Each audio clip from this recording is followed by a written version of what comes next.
વિદ્યાર્થી મિત્રો, તો આજે આપણે જોઈશું વિજ્ઞાનની અંદર ચેપ્ટર નંબર 12 વિદ્યુત. તો એની અંદર આપણે અવરોધ ઓહમના નિયમ આધારિત અવરોધનો શ્રેણી અને સમાંતર આધારિત દાખલાઓ આજે આપણે જોવાના છે. તો જોઈએ ઓહમના નિયમ આધારિત દાખલાઓ.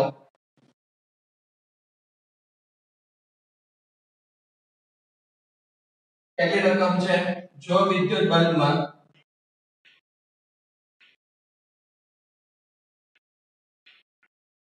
ના ફિલામેન્ટનો અવરોધ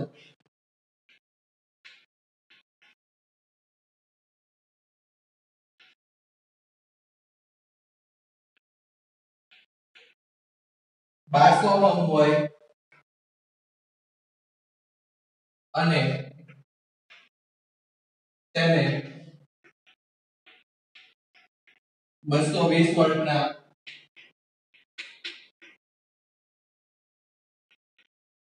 પ્રાપ્તિસ્થાન સાથે જોડવામાં આવે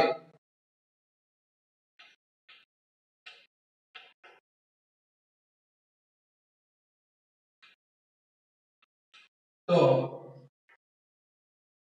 વિદ્યુત બલ્બનો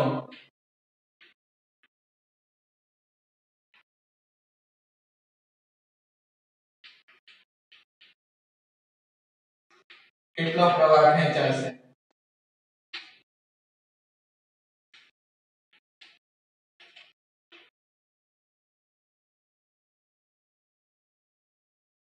બીજું કીધું છે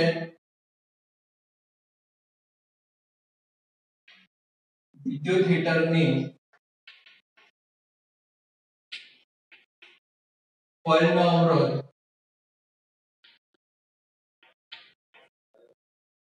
100 ઓહમ છે, તેને 220 વોલ્ટના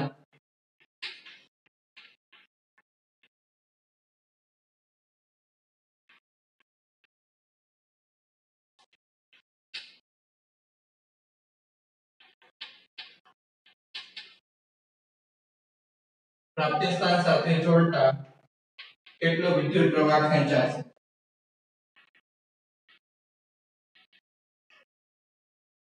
અહીંયા તમને કીધું છે વિદ્યુત બલ્બના ફિલામેન્ટનો અવરોધ, એટલે ફિલામેન્ટનો અવરોધ તમને આપેલો છે R બરાબર 1200 ઓહમ.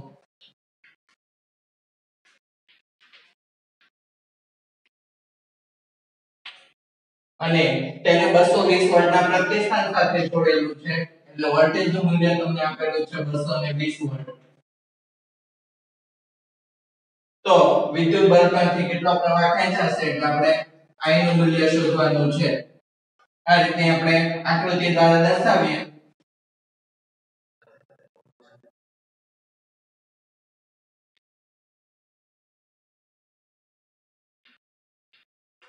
અહીંયા તમે જોઈ શકો છો કે એક 20 વોલ્ટની બેટરી છે, એને આપણે કહીએ છીએ વિદ્યુત પ્રાપ્તિસ્થાન. તો 20 વોલ્ટની બેટરીને આપણે એક બલ્બ સાથે જોડેલી છે. અહીંયા આપણી કળ છે, તો કળ હું જ્યારે શરૂ કરું છું ત્યારે ધનથી ઋણ તરફ વિદ્યુત પ્રવાહ વહેવાનું શરૂ થાય છે.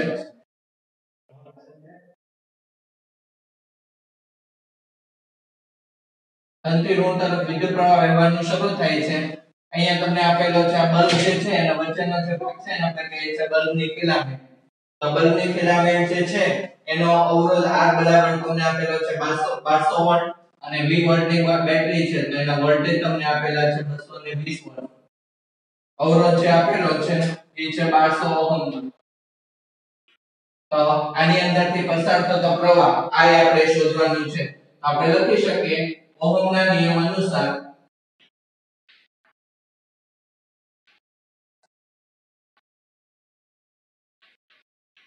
તો ઓહમના નિયમ અનુસાર આપણે લખી શકીએ V બરાબર IR. વોલ્ટેજ આપેલો છે, અવરોધ આપેલો છે, પ્રવાહ આપણે શોધવો છે માટે I બરાબર આપણે લખી શકીએ V ના છેદમાં R. તો I બરાબર V નું મૂલ્ય જે છે એ 1200 છે, અવરોધ R બરાબર તમને આપેલો છે 220 વોલ્ટ. વિન્ડો કેન્સલ કરીએ, 11 દુ 22 ને એ થશે 60 દુ 120. તો તો I બરાબર તમે 60/11 એટલા એમ્પિયર જેટલો પ્રવાહ સાદું રૂપ આપો તો પણ ચાલે. I બરાબર 60/11 એમ્પિયર જેટલો પ્રવાહ આ જે વાહક તાર જે છે એની અંદરથી વહેતો હશે. ત્યારબાદ તમને બીજું એવું પૂછ્યું છે કે વિદ્યુત મીટરની કોઇલનો અવરોધ 100 ઓહ્મ કરવામાં આવે. એટલે બીજા તબક્કાની અંદર પૂછેલું છે કે R બરાબર જો 100 ઓહ્મ કરવામાં આવે અને V બરાબર પ્રાપ્તિ સ્થાન તો 220 વોલ્ટ નું છે. હવે અહીંયા જે 1200 ઓહ્મ હતો એની જગ્યાએ 100 ઓહ્મ લઈએ અને V બરાબર તમને આપેલું છે 220 વોલ્ટ. તો એની અંદરથી કેટલો વિદ્યુત પ્રવાહ પસાર થશે એ આપણે શોધવાનું છે. તો ફરીથી ઓહ્મના નિયમ અનુસાર હું લખી શકું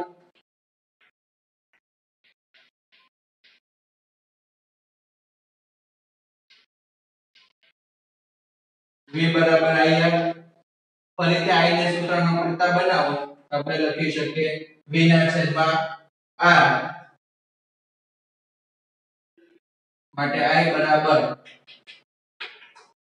વોલ્ટેજ તમને આપેલો છે 220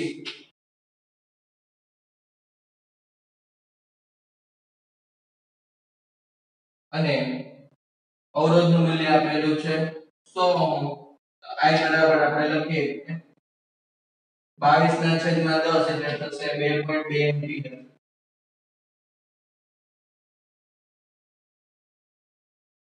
ફરી ભૂલ થઈ છે આપણે અલગ લીધેલું છે. વોલ્ટેજ જે છે એનું મૂલ્ય તમને 220 વોલ્ટ આપેલું છે. 220 ના છેદમાં આ જે છે એ થશે 1200. એટલે અહીંયા જે જવાબ આવશે એ 11 ના છેદમાં 60 એમ્પિયર છે. અને I બરાબર અહીંયા તમને મળશે 2.2 એમ્પિયર જેટલો વિદ્યુત પ્રવાહ. ત્યારબાદ જોઈએ બીજો દાખલો. એક વિદ્યુત હીટર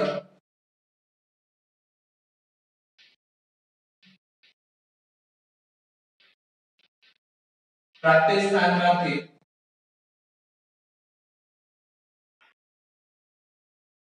4 એમ્પિયરનો વિદ્યુત પ્રવાહ ખેંચે છે.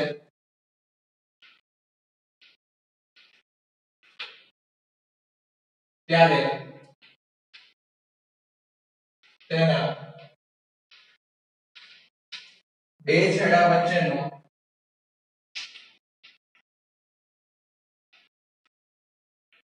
વિદ્યુત સ્થિતિમાનનો તફાવત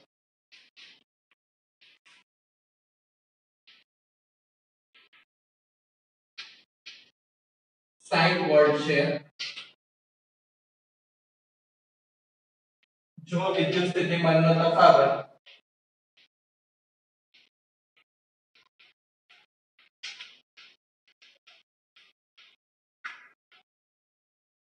એકસો ને 20 વોલ્ટ સુધી વધારવામાં આવે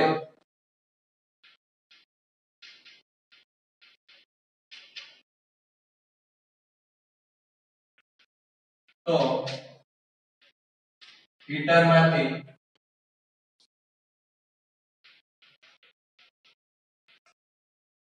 કેટલો પ્રવાહ વહેશે એ ટાઈપનું તમને પૂછેલું છે. એક વિદ્યુત હીટર પ્રાપ્તિ સ્થાનમાંથી 4 એમ્પિયરનો વિદ્યુત પ્રવાહ ખેંચે છે.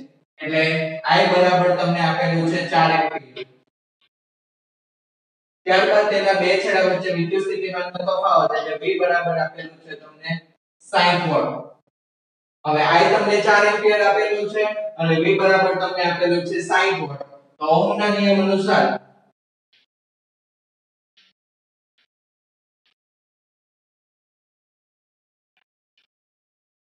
આપણે લખી શકીએ V IR. તો પેલા અવરોધ R શોધવો છે તો આપણે લખી શકીએ V ના છેદમાં I.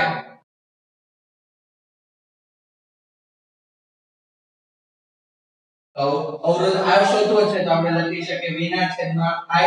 V બરાબર આપેલું છે તમને 60 વોલ્ટ.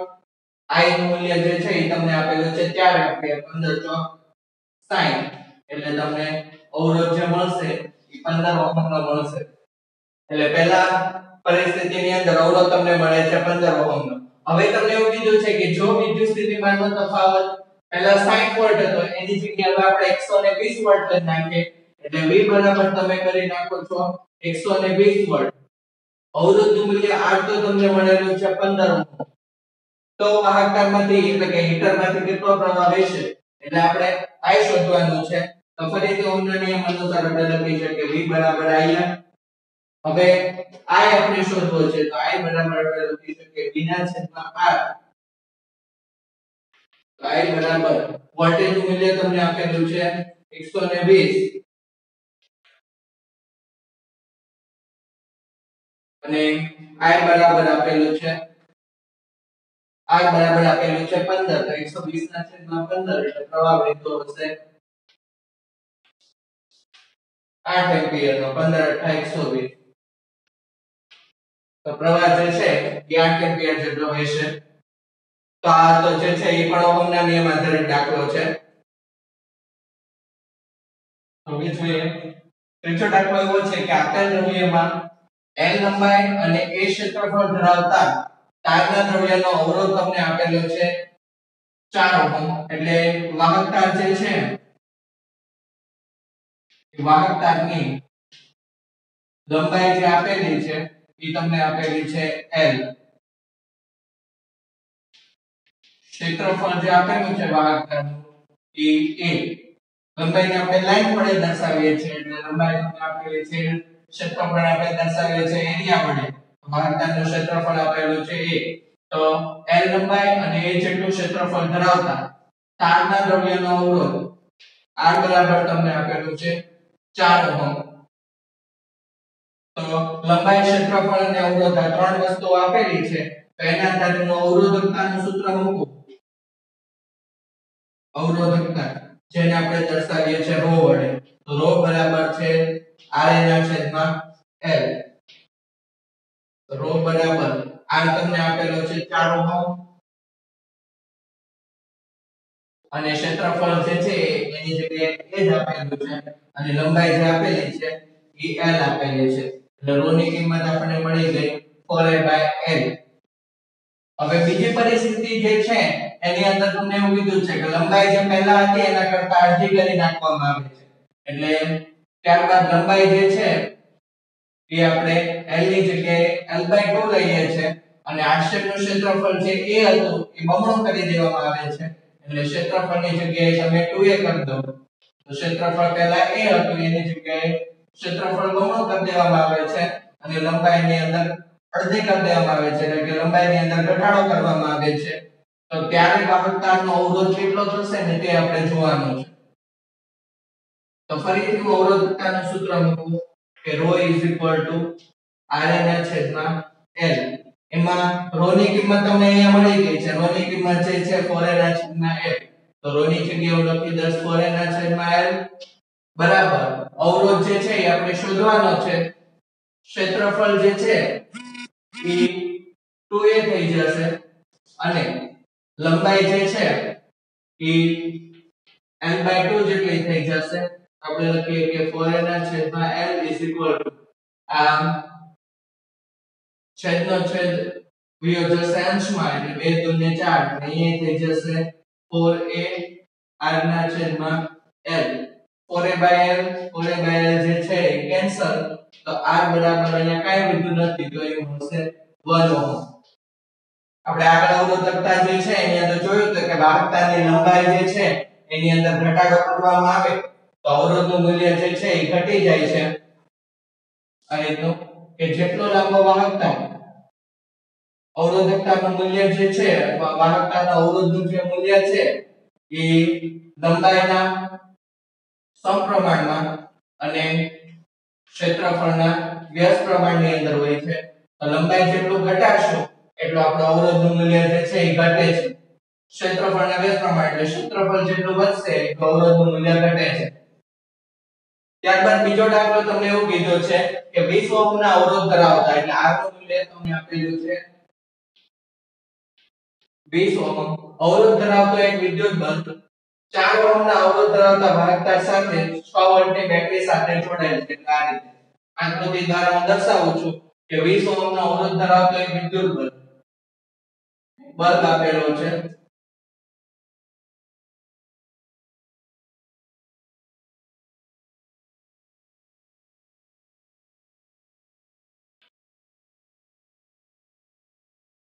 બલ્બ જે છે એનો અવરોધ તમને આપેલો છે 20 ઓહમ, એને હું કહી દઉં R1. R1 બરાબર તમને આપેલું છે 20 ઓહમ. એક વિદ્યુત બલ્બ 4 ઓહમ ના અવરોધ ધરાવતા વાહકતા સાથે જોડાયેલું છે અને R2 બરાબર તમને આપેલો છે 4 ઓહમ. અને અહીંયા જે બેટરી આપણે વાપરેલી છે બેટરીના વોલ્ટેજ તમને આપેલા છે 6 વોલ્ટ. તો પરિપથની અંદરનો કુલ અવરોધ શોધવાનો છે એટલે કુલ R શોધવાનો છે. R1 તમને આપેલું છે 20 ઓહમ, R2 જે છે એનું મૂલ્ય આપેલું છે તમને 4 ઓહમ અને બેટરીના જે વોલ્ટેજ છે એ તમને આપેલા છે 6 વોલ્ટ. તો અહીંયા આપણે જોઈ શકીએ છીએ કે બે અવરોધો છે એકબીજાની સાથે શ્રેણીની અંદર જોડેલા છે. તો R1 અને R2 બંને અવરોધો એકબીજાની સાથે શ્રેણીમાં જોડીએ તો શ્રેણી જોડાણના સમતુલ્ય અવરોધનું સૂત્ર વાપરવું પડે આપણે. તો એ છે શ્રેણી જોડાણના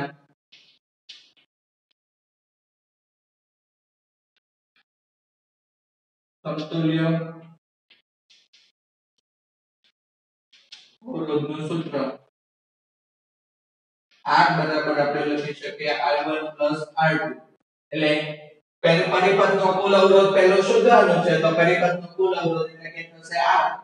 માટે R બરાબર આપણે લખી શકીએ R1 જે છે એ 20 ઓહમ આપેલું છે, R2 જે છે એ 4 ઓહમ આપેલું છે, તો R બરાબર થઈ જશે ટોટલ 24 ઓહમ.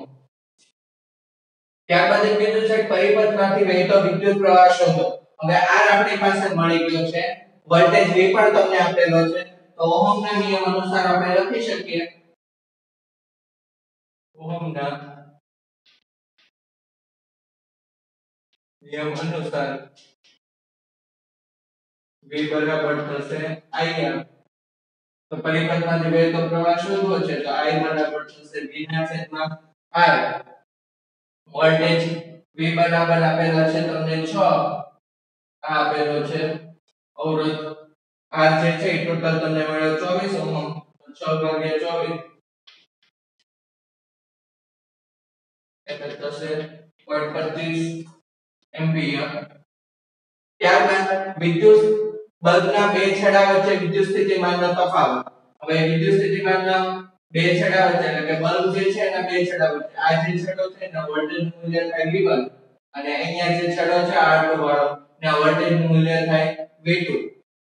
તો તમારે આ બંને છેડા વચ્ચે વિદ્યુત સ્થિતિમાનનો તફાવત શોધવો છે. તો આપણે લખી શકીએ કે R1 અવરોધ પાસે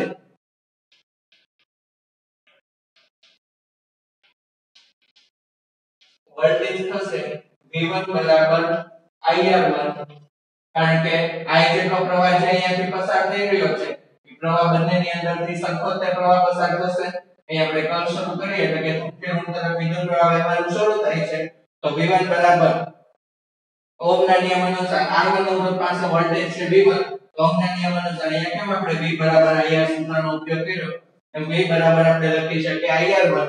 તો I જેટલો પ્રવાહ પસાર થાય છે એનો અવરોધ આપેલો છે તમને 20. તો V1 બરાબર I નું મૂલ્ય છે 0.25. R1 જે છે એ તમને આપેલો છે 20. તો V1 બરાબર ટોટલ થઈ જશે 25 દુ 50 એટલે 5 વોલ્ટ. તો બીજા દાખલાની અંદર વોલ્ટેજ છે, પ્રવાહ છે અને અવરોધ એ ત્રણે ત્રણ તમને વસ્તુ મળી ગઈ.